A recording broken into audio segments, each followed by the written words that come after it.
പ്രേമം ലഭിക്കുമ്പോൾ മനുഷ്യൻ നിഷ്കളങ്കനായ ജീവിയാകുന്നു. അതിൻ്റെ അലയടികൾ നിയന്ത്രിക്കാനാവാതെ അവൾ കരയുന്നു. ഭൂമിയിൽ പിറന്നു വീഴുന്ന ഒരു കുഞ്ഞിൻ്റെ കരച്ചിൽ പോലെ പുതിയൊരു ലോകത്തിൻ്റെ വെളിച്ചം അവരെ തൊടുന്നു. പ്രേമം നഷ്ടമാകുമ്പോൾ ഏറ്റവും കളങ്കിതനായ കരുണയില്ലാത്ത കാട്ടുമൃഗമായി മനുഷ്യൻ മാറുന്നു. സ്വയം വേദനിച്ചും മറ്റുള്ളവരെ വേദനിപ്പിച്ചും അവർ വീണ്ടും കരയുന്നു.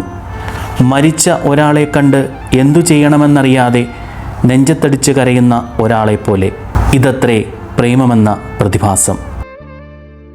യാദർച്ഛികമായി ഒരു വളവിൽ കൂട്ടിയിടിക്കുന്ന രണ്ടുപേർ, നീലുവും മാധവും. അവർ പരിചയപ്പെടുന്നു, സംസാരിക്കുന്നു, നിരന്തരം കണ്ടുമുട്ടുന്നു, ഒരുമിച്ച് യാത്ര ചെയ്ത് ചുരം കയറുന്നു. പിന്നീട് അകലാനിടമില്ലാതെ അവർ അടുക്കുന്നു. ഒടുവിൽ തമ്മിലൊന്ന് സംസാരിക്കാൻ പോലുമുള്ള മാർഗങ്ങളില്ലാതെ അകലുകയും. ഒരിക്കൽ നമ്മൾ കാണും എന്ന വാക്കിൽ സ്വയം ജീവിതം മുന്നോട്ട് നയിക്കുന്നതുമാണ് ബിനീഷ് പുതുപ്പണത്തിൻ്റെ പ്രേമനഗരം എന്ന നോവലിൻ്റെ ചുരുക്കം. നമ്മൾ പലപ്പോഴും കേട്ടും പറഞ്ഞും അറിഞ്ഞിട്ടുള്ള കഥയാണെങ്കിലും പ്രേമനഗരം എന്ന നോവലിൻ്റെ ആഖ്യാനം മടുപ്പുണ്ടാകാത്ത തരത്തിലാണുള്ളത്. ഒഴുക്കുള്ള ഭാഷയാണ്. അതുകൊണ്ട് തന്നെ അത് സാധാരണമായ ഒരു ആൺപെൺ പ്രണയകഥയല്ല. ഇതിലെ ചില വരികൾ ഏറെ ഹൃദയസ്പർശിയാണ്. സദാചാരബോധത്തിൻ്റെ കല്ലുകടി വായിക്കുന്നവരിൽ ചിലർക്കെങ്കിലും തോന്നിയിട്ടുണ്ടാകും. എന്നാൽ നിഷ്കളങ്കമായ സത്യസന്ധമായ പ്രണയത്തിന് അങ്ങനെയൊക്കെ ആകാനേ കഴിയൂ. സകല സദാചാരങ്ങളെയും കാറ്റിൽ പറത്തി രണ്ട് മനുഷ്യരുടെ തീവ്രമായ പ്രണയവും രതിയും കരുതലും വളരെ മനോഹരമായി ഈ നോവലിൽ പറയുന്നു. എത്ര തവണ കണ്ടു എന്നതല്ല, സംസാരിച്ചു എന്നതല്ല, ഒരു നോട്ടം, ഒരു പുഞ്ചിരി നിങ്ങളെ ആകെ നിരന്തരം ഉലച്ചുകൊണ്ടിരിക്കുന്നുണ്ടോ? അതിലാണ് കാര്യം. ഒരൊറ്റ മിന്നൽ മതി ഭൂമിയെ ആകെ കുലുക്കി ഉണർത്താൻ. അതിൽ എത്ര കൂണുകൾ, പൂവുകൾ, വസന്തങ്ങൾ വിരിയുന്നു. അതുതന്നെ ഒരാളോട് തോന്നുന്ന ആദ്യാനുരാഗവും. നല്ലൊരു കേൾവിക്കാരനാകുക, പരിഗണിക്കുക, അംഗീകരിക്കുക. ഇതാണ് എല്ലാ സ്ത്രീകളുടെയും ആത്മാർത്ഥമായ പ്രേമത്തിൻ്റെ ഉറവിടങ്ങൾ. ഉപാധികളില്ലാതെ ഒരാളെ സ്നേഹിക്കുക അല്ലെങ്കിൽ സ്നേഹിക്കപ്പെടുക എന്നത് എല്ലാവരിലും വന്നു ചേരുന്ന ഒന്നല്ല. വെറുത്താലും സ്നേഹം തന്നൊരു സ്ത്രീയെ പുരുഷൻ ചതിക്കരുത്.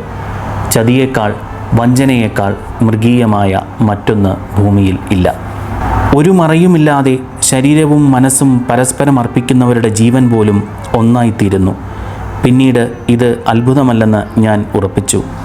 പ്രണയിക്കുന്ന മനുഷ്യർ പ്രണയമായി തീരുമ്പോൾ രണ്ടുപേരും ഒന്നായിത്തീരുന്നു. രണ്ട് വെളിച്ചങ്ങൾ യോജിപ്പിച്ചാൽ ഒറ്റ തീയാകുന്നത് പോലെ, ബ്രഹ്മത്തിൽ ചിരിക്കുന്നവർ ബ്രഹ്മമായി തീരുന്നത് പോലെ, പ്രണയത്തിൽ നിത്യമായി ചിരിക്കുന്നവർ അതായിത്തീരുന്നു. നിത്യതയുടെ വെളിച്ചമാണ് പ്രണയത്തിൻ്റെ ജീവൻ. ആ ജീവൻ പ്രണയിനികളിൽ ഒന്നായിത്തീരുന്നു. പ്രണയം മരണത്തെ അതിജീവിക്കുന്നു.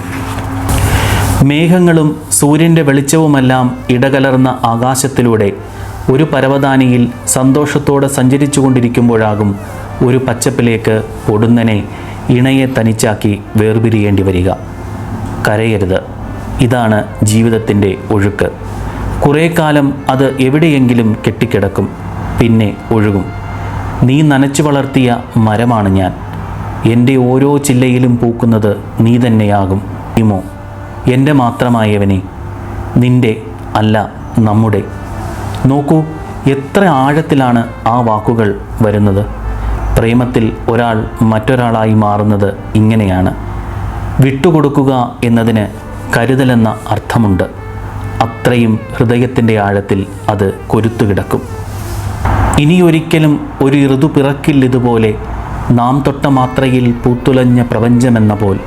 അതെ, അത് സത്യമാണ്. Four everything there is an expiry date. അത് പ്രണയത്തിനും ബാധകമാണ്. തിരിച്ചു വന്നിടും എന്ന പ്രതീക്ഷയിൽ തീവ്രമായി അവനിപ്പോഴും അവളെ പ്രണയിക്കുന്നു.